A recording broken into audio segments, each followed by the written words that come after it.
생명이며 또 우리에게 한없는 은혜고 우리의 길이며 우리의 빛이 되시는 것을 주 앞에 고백합니다. 오늘도 저희들 주의 말씀을 받을 때 겸손한 마음으로 옥토밭으로 예비되어서 이 말씀을 받음으로 주님의 말씀이 우리에게 심겨져서 우리의 삶 가운데 우리 인생 가운데 풍성한 열매를 맺어드림으로 하나님께 영광이 되고 우리에게는 한없는 은혜들이 될 수 있도록 도와주시옵소서.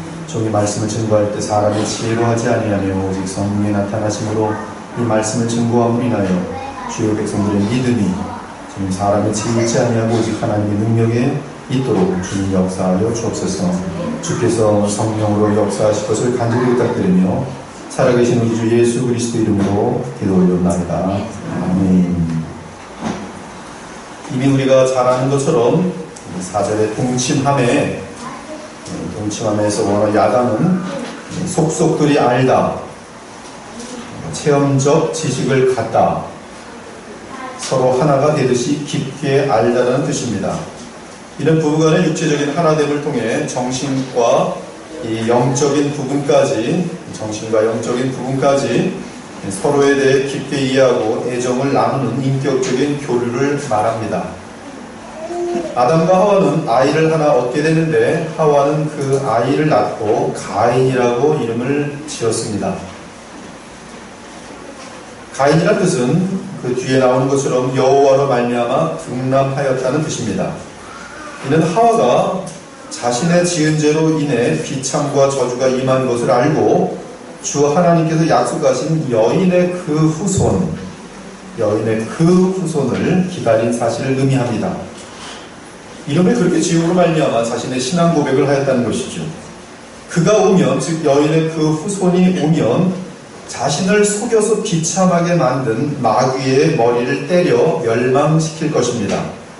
첫째 아들을 가인이라는 이름을 지은 것으로 보아 아담과 하와는 하나님의 약속을 믿었음이 분명하며 그 씨를 기다린 것이 확실합니다. 그 이후 아담과 하와는 아우를 낳았습니다. 그 이름은 아벨이라고 하였습니다. 아벨은 양을 치는 자였습니다. 반면에 가인은 농사하는 자였습니다. 이러보건대 농업과 목축업은 인류의 시작부터 나오는 것을 발견할 수 있어요. 반면에 가인은 농사하는 자였어요. 그래서 이 농업과 목축업은 인류의 가장 오래된 형태의 직업으로서 하나님의 문화 명령을 수행하는 첫 발걸음이 분명합니다. 하나님이 이르시되 우리의 형상을 따라 우리의 모양대로 우리가 사람을 만들고 그들로 바다의 물고기와 하늘의 새와 가축과 온 땅과 땅에 있는 모든 것을 다스리게 하자 하시고, 그리고 그것의 준행이 바로 이러한 목축과 또 그 다음에 이러한 농업으로 나타나고 있는 것이죠. 3절을 보니 세월이 지난 후에라고 말합니다. 원어로는 미케츠 야밈이라고 하여 날들의 마지막이라는 성경상의 관용어입니다. 대단히 많이 계속 나타나는 마지막 날들, 그런 표현인데요. 때가 되매 또는 그 후에 정도로 해석해도 무방합니다.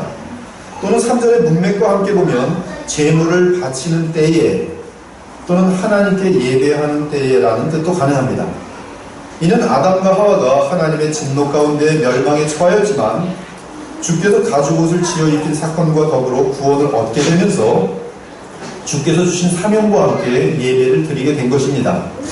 그리고 공동체적으로 예배를 드리게 된 것은 창세기 4장 26절에 보면 셋도 아들을 낳고 그의 이름을 에노스라 하였으며 그때 사람들이 비로소 여호와의 이름을 불렀더라고 보아, 이렇게 이제 기록된 것으로 보아서 에노스 때에 이 공적인 제사 모임 또는 예배 모임이 시작된 것으로 보입니다. 아무튼 수확할 때에 또는 제사를 드릴 때에 가인과 아벨은 주 여호와 하나님께 제사를 드립니다. 이때 아담과 하와는 어디서 무엇을 하고 있는지 알 수 없습니다. 그런데 가인은 땅의 소산으로 제물을 삼아 여호와께 드렸고 아벨은 양의 첫 새끼와 그 기름으로 드렸습니다.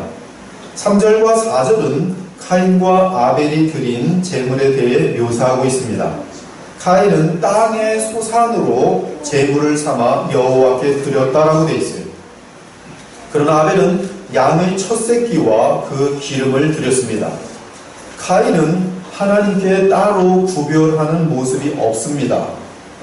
소중히 여기는 그러한 자세가 없습니다. 그러나 아벨은 하나님께 바칠 것으로 가장 좋은 것으로 따로 구별하고 있습니다. 이 첫 새끼라는 것은 가장 귀한 것을 거룩하게 구별하여 하나님께 바쳤다는 그런 시부리적인 표현입니다. 출애굽기 13장 2절에 보면 이스라엘 자손 중에서 사람이나 짐승을 막론하고 태에서 처음 난 모든 것은 다 거룩히 구별하여 내게 돌리라. 이는 내 것이니라 하시니라. 또한 그 기름으로 드렸다는 것은 가장 좋은 것으로 골라서 기름진 것으로 골라서 하나님께 바쳤다는 뜻입니다. 그 제물에 마음과 사랑과 뜻이 다 담긴 것을 의미합니다. 말라 비틀어지고 다리가 휘어지고 눈알이 빠지고 그런 것이 아니라 온전하고 포동포동하고 흠이 없는 것을 바쳤다는 뜻이요. 그러므로 아벨의 제사는 흠이 없는 최고의 양 가운데서 하나님 앞에 거룩하게 구별한 후에 그 피로 제사를 드렸다는 것입니다. 그러나 카인은 그렇지 않았습니다. 그는 하나님을 존귀하게 여기지 않았습니다. 그의 예배는 형식적이었고 정성과 마음이 담기지 않은 예배였습니다. 기독교의 온전한 믿음의 주장들은 아벨의 제사는 인간을 구속하기 위하여 산 제물이 대신 예수 그리스도를 예표한다는 사실에 대해 부인하는 사람들이 없습니다. 즉 예배는 그리스도의 피 없이 불가능하다는 것을 의미하는 것이죠. 따라서 히브리서 11장은 이 예배 문제를 믿음의 문제로 승화시킵니다. 히브리서에서 믿음이라는 것은 우리가 화요일날 히브리서 강해를 계속 하고 있지만 히브리서에서 믿음이라는 것은 구세주 예수 그리스도에 대한 믿음입니다. 대제사장이시며 완전한 흠없는 제물이신 예수 그리스도를 믿는 믿음을 말합니다. 믿음으로 아벨은 카인보다 더 나은 제사를 하나님께 드림으로 의로운 자라 하시는 증거를 얻었으니 하나님이 그 예물에 대하여 증언하십니다. 카인이 바친 그 예물 때문에 아벨이 바친 그 예물 때문에 아벨은 의로운 자가 된 것이요. 카인 그 예물 때문에 받아들이지 않았다는 것이 예물에 대하여 증언하십니다. 그 예물 때문에 아벨은 의로운 자라 하시는 증거를 얻었어요. 그 예물을 바치는 아벨의 마음속에 믿음이 있음으로 말미암아 그 예물로 말미암아 하나님께서 아벨을 의로운 자라 받았다는 말씀입니다. 그런데 히브리서에서는 의로움을 얻게 하는 제사는 피로 드리는 제사입니다. 피 흘림이 없은즉 사함이 없느니라. 그러나 그 피는 동물의 피가 아니라 우리 주 예수 그리스도의 의인의 피여야 합니다. 그러므로 주께서 세상에 임하실 때 이르시되 하나님이 제사와 예물을 원하지 아니하시고 오직 나를 위하여 한 몸을 예비하셨도다. 번제와 속죄제는 기뻐하지 아니하시나니 이에 내가 말하기를 하나님이여 보시옵소서. 두루마리 책에 나를 가리켜 기록된 것 같이 하나님의 뜻을 행하러 왔나이다. 이 뜻을 따라 예수 그리스도의 몸을 단번에 들이심으로 말미암아 우리가 거룩함을 얻었노라. 정확한 말씀이죠.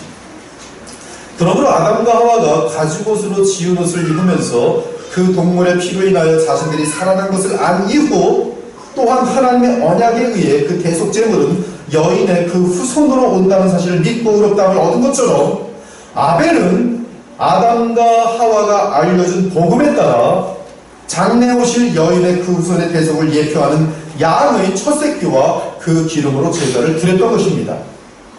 이때 여호와께서 아벨과 그의 제물을 받으셨습니다. 이는 아벨의 믿음과 예배를 받으신 것입니다. 하나님께서 그 예배를 받으심은 오직 그 예물 되시는 오직 양의 첫 새끼의 피가 상징하는 예수 그리스도의 보혈 때문입니다. 그러나 카인의 제사에 대해서는 받지 않으셨습니다.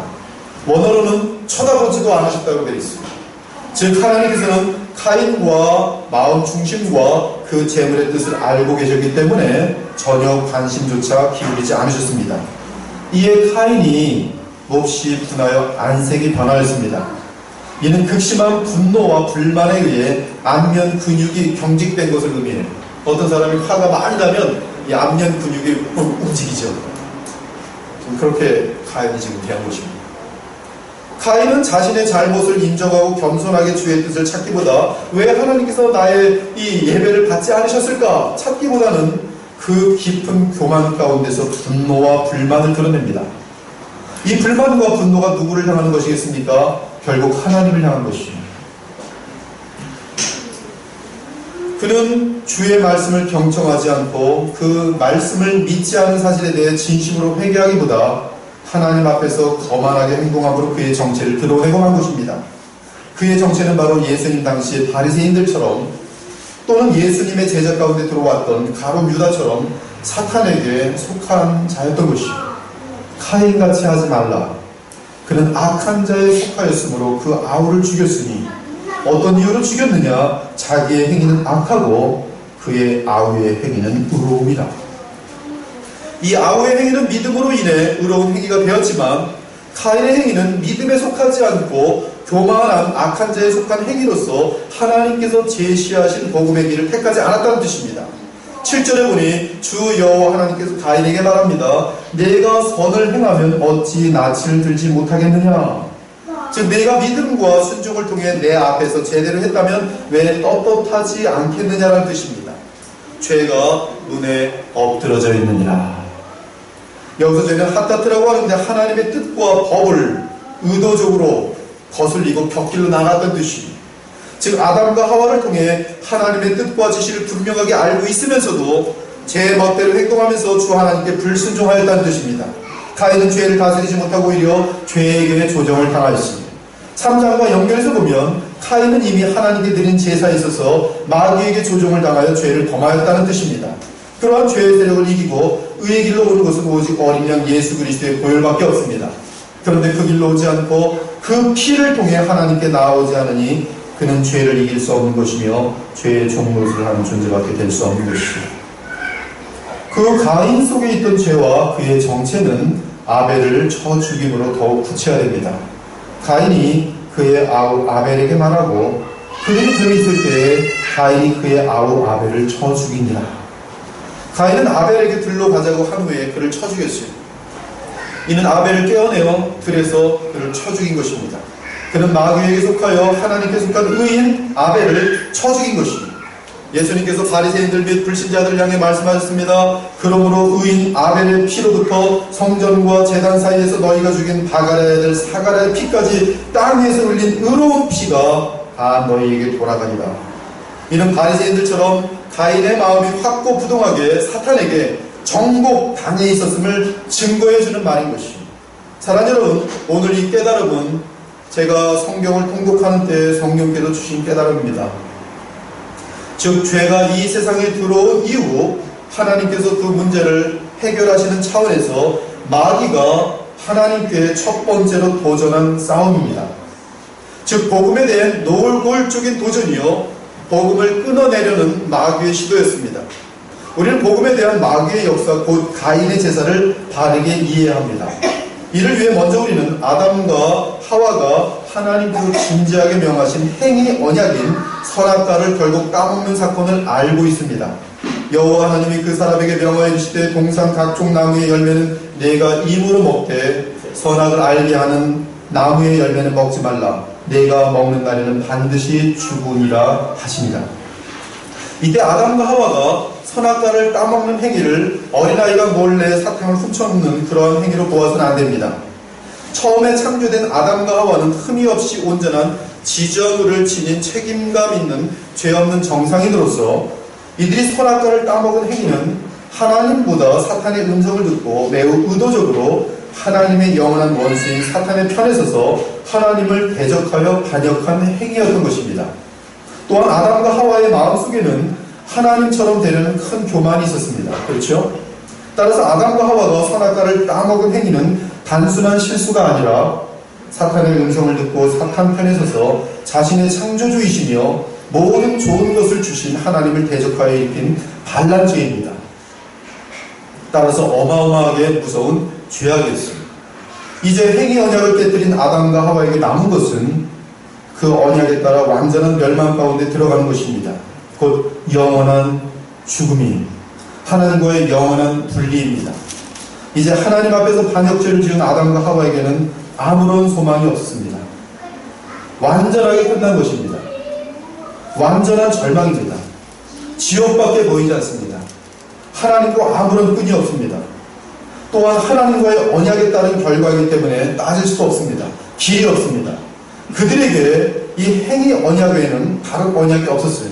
그러므로 그 언약대로 되어질 뿐입니다. 그러나 여호와 하나님께서는 행위 언약을 어기고 반란죄를 일으킨 그들을 버리지 않으셨습니다. 그들을 사랑하신 하나님은 사랑을 포기하지 않으셨습니다. 그 이유는 하나님의 사랑은 그 어떤 것도 막을 수 없는 영원한 사랑이기 때문입니다. 따라서 여호와 하나님은 아담과 하와를 먼저 찾기 시작하십니다. 그리고 마침내 무화과 나무 밑에 절망하여 숨어있는 그들을 찾아내십니다. 한편 한 번 사람과 맺으신 행위 언약은 영원히 존재할 수밖에 없습니다. 에스더서를 보면은 아하수에로 왕이 하만과 맺은 언약에 의해서 왕의 인장을 찍음으로 말미암아 유대인들을 죽이라는 명을 취소할 수 없게 됩니다. 그러나 하만의 정체를 알게 된 아하수에로 왕은 에스더 및 모르드게의 청을 따라서 유대인을 살리기로 작정합니다. 하지만 이전에 맺은 언약을 취소할 수 없었기 때문에 다른 언약을 내어 그 언약에 인을 칩니다. 그 내용은 유대인은 원수들과 싸워 자신들을 보호할 수 있다는 내용이었습니다. 하물며 하나님께서 어찌 언약을 취소할 수 있겠습니까? 이는 하나님은 한 번 하신 언약을 바꾸실 수 없는 신실하신 분이기 때문입니다. 그렇다면 하나님의 사랑의 대상인 아담과 하와가 행위 언약에 따른 결과를 피할 수 있는 길이 있습니까? 사람에게는 완전하게 불가능합니다. 행위 언약 안에서는 인간에게 있는 것은 절망과 지옥밖에 없어요. 그러나 전능하시며 사랑이신 지혜가 무궁하신 하나님께서는 행위 언약에 따라 완전한 저주 가운데 빠진 아담과 하와를 구원할 수 있는 길이 있으셨습니다. 바로 그 길은 또 다른 언약인데 은혜 언약을 세우는 것이었어요. 이 은혜 언약은 아담과 하와에게는 깜짝 놀랄 선물입니다. 그들은 하나님께 반란을 일으키기 전에 이러한 은혜 언약이 있을 것이라고는 상상조차 할 수 없는 것이었어요. 따라서 은혜 언약은 하나님의 완전한 자비일 뿐만 아니라 하나님의 일방적인 언약이었습니다. 그러나 하나님 편에서는 이 은혜 언약을 맺기 위하여 아담과 하와가 범한 행위 언약의 대가를 치러야 했습니다. 그 대가는 하나님의 아들이 둘째 아담으로 이 땅에 오셔서 하나님의 율법을 완전하게 지킴으로 완전한 의를 얻은 후에 자기 생명을 죽음에 던져 아담과 하와가 지은 죄값을 대신 치르는 것이었어요. 결국 은혜 언약은 본래의 행위 언약을 폐기하지 않는 차원에서 진행되어야 하는데 그것은 창세부터 하나님의 마음속에 있었던 십자가의 대속의 방법이었습니다. 사랑하는 여러분, 우리 인간은 하나님의 이 은혜를 알 길이 없어요. 주께서 절망한 자에게 베푸시는 은혜의 길을 눈과 귀와 마음이 늘 닫혀있는 죄악된 인간으로서는 절대로 알 수가 없습니다. 그러나 주께서는 사랑하시는 사람에게 하나님의 사랑을 깨닫게 하십니다. 그 사랑은 어디서 발견되느냐 하면 오직 주 예수 그리스도를 통해 나타나게 되어 있습니다. 사랑하는 자들아, 우리가 서로 사랑하자. 사랑은 하나님께 속한 것이니 사랑하는 자마다 하나님으로부터 나서 하나님을 알고 사랑하지 아니하는 자는 하나님을 알지 못하나니 이는 하나님은 사랑이십니다. 하나님의 사랑이 우리에게 이렇게 나타난 바 되었으니 하나님이 자기의 독생자를 세상에 보내심은 그로 말미암아 우리를 살리려 하심이라. 사랑은 여기 있으니 우리가 하나님을 사랑한 것이 아니요 하나님이 우리를 사랑하사 우리 죄를 속하기 위하여 화목 제물로 그 아들을 보내셨습니다. 따라서 하나님께서 그분의 아들 예수 그리스도를 보내심은 인류를 향한 하나님의 사랑을 포기하지 않으신 것을 의미합니다. 아무리 무서운 죄, 사람들에게 절대로 용서받지 못할 죄를 지었어도 하나님의 사랑은 그 사람을 용서하고 계속 사랑합니다. 이를 위한 은혜의 길이 바로 십자가 보혈인 것이죠. 이제 끝장이 난 아담과 하와에게 하나님께서는 그들을 찾아가 그들을 살리실 계획을 말씀하셨습니다.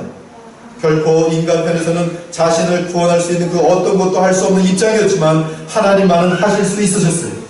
이제 하나님께서는 그 계획을 아담과 하와에게 들려주십니다.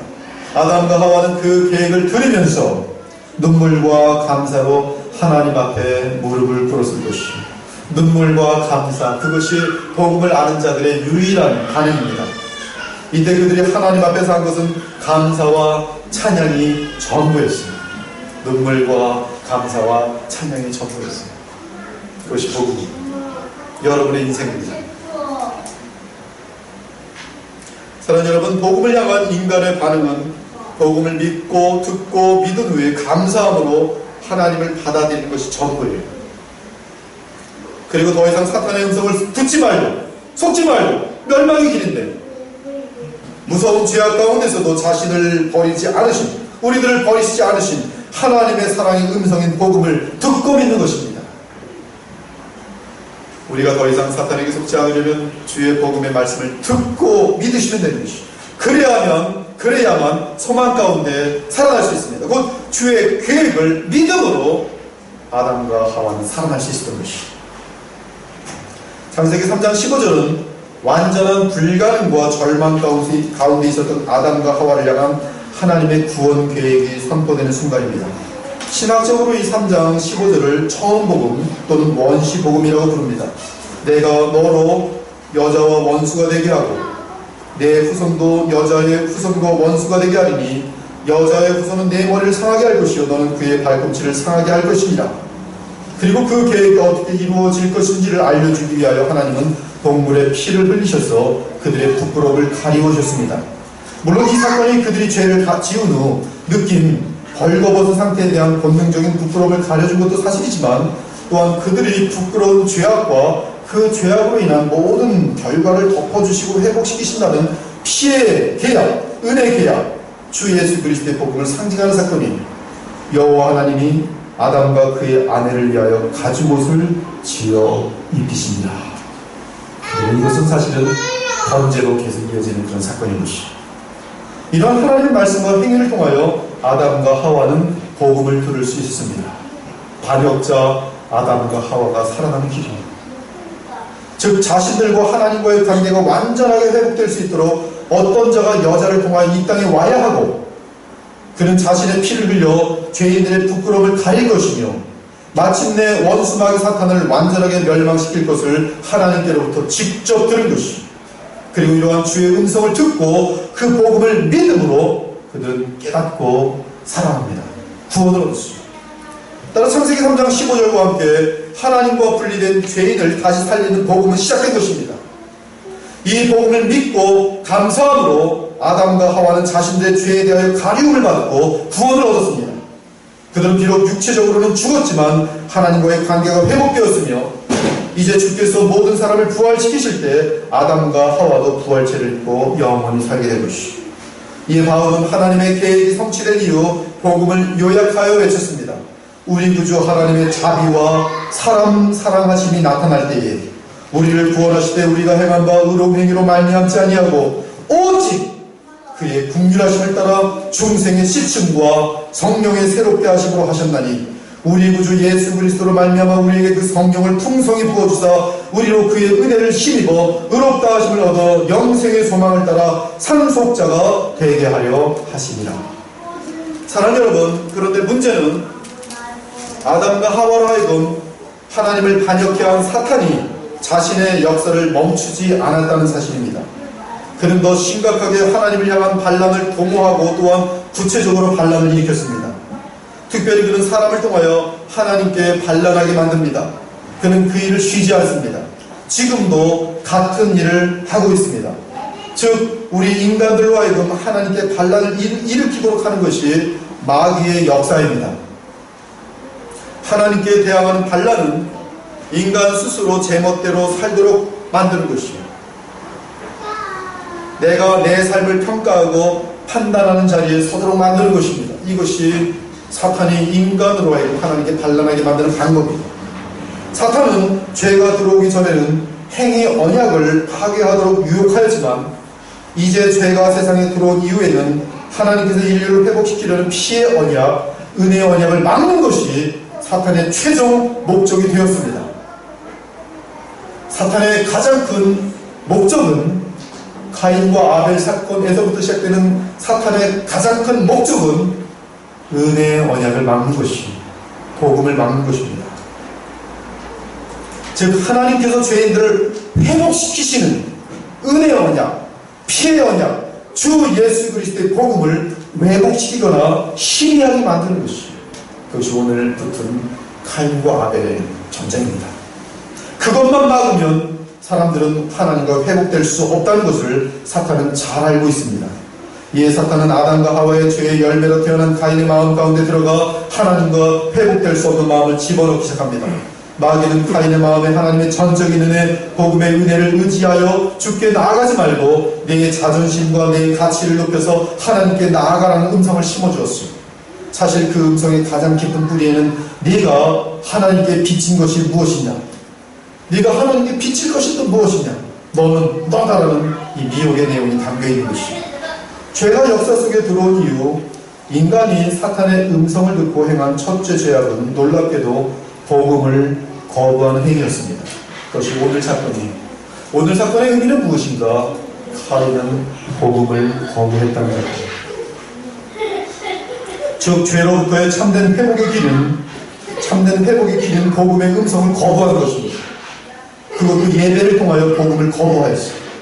그것이 카인에게서 나타난 행위였습니다. 이러한 관점에서 볼 때 이 땅에서 은혜의 언약을 통하여 하나님께 나아가지 않는 모든 종교 행위는 카인의 행위라고 볼 수 있습니다. 이는 하나님의 은혜를 의지하기보다는 인간의 열심과 정성, 행위로 하나님께서 자신을 인정해 주실 것을 강요하는 행위입니다. 이러한 가르침은 그 뿌리에 있어서 언제나 광명한 천사로 가장한 사탄의 추종자들인 거짓 선자들의 가르침이 있습니다. 만일 우리의 복음이 가리었으면 망하는 자들에게 가려진 것이다. 그 중에 이 세상 신이 믿지 않은 자들의 마음을 혼미하게 하여 그리스도의 영광의 복음의 광채가 비치지 못하게 하느니 그리스도는 하나님의 형상입니다. 한편 아벨은 아담과 하와에게 들은 대로 복음에 따라 하나님께 나아갈 수 있는 믿음을 그의 피 흘림의 제사를 통하여 고백합니다. 정확하게 하나님의 피의 언약, 은혜 언약, 그리고 복음을 알고 믿은 아벨입니다. 그러나 카인은 아무것도 모릅니다. 깨닫지도 못하고 있습니다. 따라서 피도 필요 없고 은혜도 필요 없고 복음도 필요 없이 인간의 더러운 행위와 마음 자세를 가지고 하나님께 나아갑니다. 이 얼마나 참담한 행위이며 교만한 마음입니까? 심지어 자신들의 열정과 행위가 하나님을 충분하게 강요할 수 있다고 보는 것이, 한마디로 가인에게 있어서는 하나님께 나아가는 길이 피가 아니라 지성이면 감춘다라는 인본주의 생각이었습니다. 이 마음이 바로 카인이 다른 미움이나 살인죄를 짓기 전에 하나님을 향하여 그릇되게 가진 죄악된 마음이었던 것이, 즉 교만이요 하나님을 의지함도 없이 감사함도 없었던 악한 마음이었던 것이. 이에 그 마음 중심을 아시고 주께서 카인에게 말씀하십니다. 카인과 그의 재물은 받지 아니하신지라 카인이 몹시 분하여 안색이 변하니 여호와께서 카인에게 이르시되 내가 분하여 하면 어찌 되느냐 안색이 변하면 어찌 되느냐. 내가 선을 행하면 어찌 낯을 들지 못하겠느냐. 선을 행하지 아니하면 죄가 문에 엎드려져 있느니라. 죄가 너를 원하나 너는 죄를 다스릴지니라. 이 말씀을 들은 직후 가인은 자신의 정체를 드러내고 복음의 자녀 아벨을 곧바로 죽이게 됩니다. 성경은 이미 모든 사람을 향해 그들은 스스로 하나님께 나아올 수 없음을 선포하였어요. 오직 성령의 도우심과 조명하심을 통해 복음을 깨달을 때만이 사람이 중생하고 변화할 수 있다고 알려줍니다. 그렇지 않다면 예수님께서 십자가에 죽으심은 헛될 수밖에 없다고 말합니다. 우리는 십자가를 바라보며 그곳에서 나의 완전한 절망과 불가능을 보아야 합니다. 동시에 우리는 우리를 살리시는 하나님의 사랑과 능력을 보아야 합니다. 그 위대한 아름다운 소식, 하나님과 단절된 완전한 절망에 있던 자들을 살려내시는 전능하신 하나님, 사랑의 하나님, 실패하지 아니하시는 여호와 하나님을 복음과 십자가를 통하여 볼 줄을 알아야 하는 것이, 오늘 가인의 제사를 보면서 이 땅에 그리스도의 이름으로 서 있는 교회들이 복음을 잃지 않도록 기도해야 합니다. 또한 우리 마음속에 아직 사탄의 음성이 남아서 카인처럼 하나님께 나아가려는 교만과 자기 의의가 남아있는지 살펴보아야 합니다. 그러면서 오직 나의 살 길은 예수님의 십자가 외에는 없다는 사실을 기억하면서 언제나 그 은혜와 사랑을 잊지 말고 어디서나 범사에 주께 감사하는 마음으로 살아가야 합니다. 그러한 자들이 복음의 자녀들이요 여호와 하나님의 백성들인 것이죠. 앞으로 카인의 시대가 다시 돌아온다면 로마 제국 시대처럼, 중세 시대처럼, 또 일제 식민지 시대처럼 아벨처럼 참복음을 붙든 자들은 핍박과 죽임을 당하게 될 것입니다. 그러할 때 아벨처럼 순교할 각오가 되어 있습니까? 그 시대가 앞으로 곧 다가오지 않는다는 보장은 전혀 없습니다. 우리 요한계시록 강의를 통해 철저하게 순교적인 정신을 훈련받았습니다. 지금도 여전히 그러한 정신을 유지하고 있습니까? 배교에 대항하여 싸울 준비가 되어 있습니까? 그러나 영원한 승리는 반드시 우리 주 예수 그리스도께 속한 자들에게 임할 것입니다. 이 장면은 마지막 전쟁의 그림이, 넷째 천사가 그 대적을 해 소돔에 해가 권세를 받아 불로 사람들을 태우니 사람들이 크게 태움에 태워집니다. 이 재앙들을 행하는 권세를 가지신 하나님의 이름을 비방하며 또 회개하지 아니하고 주께 영광을 돌리지 아니하리라. 또 다스 천사가 그 대적을 짐승의 왕자에 쏟으니 그 나라가 곧 어두워지며 사람들이 아파서 자기 혀를 깨물고 아픈 것과 종비로 말미암아 하늘의 하나님을 비방하고 그들의 행위를 회개하지 아니하더라.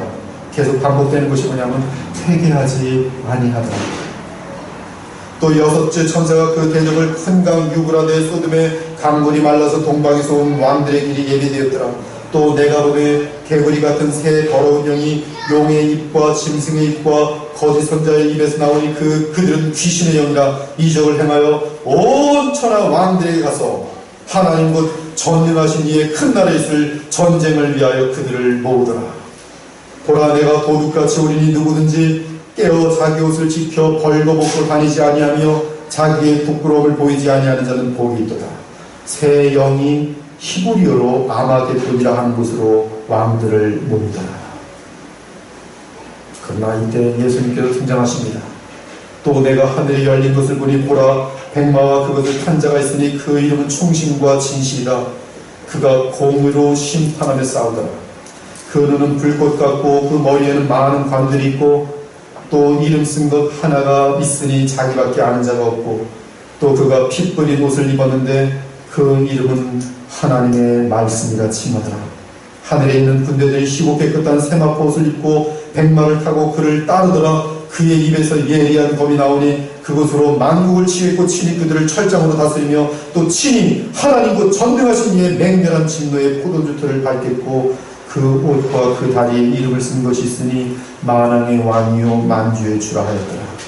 또 내가 보니 한 천사가 태양 안에 서서 공중에 나는 모든 새를 향하여 큰 음성으로 외치르되 와서 하나님의 큰 잔치에 모여 왕들의 살과 장군들의 살과 장사들의 살과 말들과 그것을 탄 자들의 살과 자유인들이나 종들이나 작은 자나 큰 자나 모든 자의 살을 먹으라 하더라. 또 내가 보매 그 짐승과 땅의 임금들과 그들의 군대들이 모여 그 말 탄 자와 그의 군대와 더불어 전쟁을 일으키더니 짐승이 잡히고 그 앞에서 표적을 행하던 거짓 선자도 함께 잡혔으니 이는 짐승의 표를 받고 그의 우상에 경배하던 자들을 표적으로 미혹하던 자라. 이 둘이 산채로 유황불 붙는 못에 던져지고 그 나머지는 말 탄 자의 입으로부터 나오는 검의 죽음에 모든 새가 그들의 살고 오늘 창세기 4장에 시작된 카인과 아벨의 전쟁은 오늘 계시록 이 19장 의 내용처럼 결말을 짓는 것이죠. 그리고 우리는 그 중간에 있습니다. 여러분의 궁극적인 싸움은 항상 복음과 비복음의 싸움입니다. 예수 그리스도를 통하여 은혜의 언약으로 나갈 것인지 아니면 여러분 자신의 능력과 교만을 믿고 카인처럼 나갈 것인지 하나님은 카인의 제사를 절대로 받지 않으십니다. 오직 겸허한 마음으로 가난한 심령으로 예수 그리스도 하나님의 아들만을 믿고 나아가는 그 예배, 그 나아감을 하나님께서는 받으시는 것이죠. 그리고 그것에 의해서 이 두 부류는 서로 흑암을 나누게 되는 것입니다. 여러분들이 빛에 속하였다면 언제나 예수 그리스도 그 안에 머물게 될 것이죠. 그러나 어둠에 있다면 교만과 불만 때문에 카인의 길로 가게 될 것이죠. 그러나 이 자리에서 오늘도 예수님 앞에서 나의 마음을 열고 예수 그리스도를 영접하는 모든 자들은 이는 빛의 자들입니다. 거듭난 자들이며 아벨의 자리와 이것이 오늘도 어느 자리에 우리가 서 있는지 분명히 아시면서 우리 그리스도의 교회와 지체들은 주님 오시는 그날까지, 우리 인생 마치는 그날까지 복음을 붙들고 주 예수 그리스도를 붙들고 하나님께 나아가는 빛의 자녀들이 되시기를 우리 주 예수 그리스도의 이름으로 축원합니다. 아멘. 기도하겠습니다.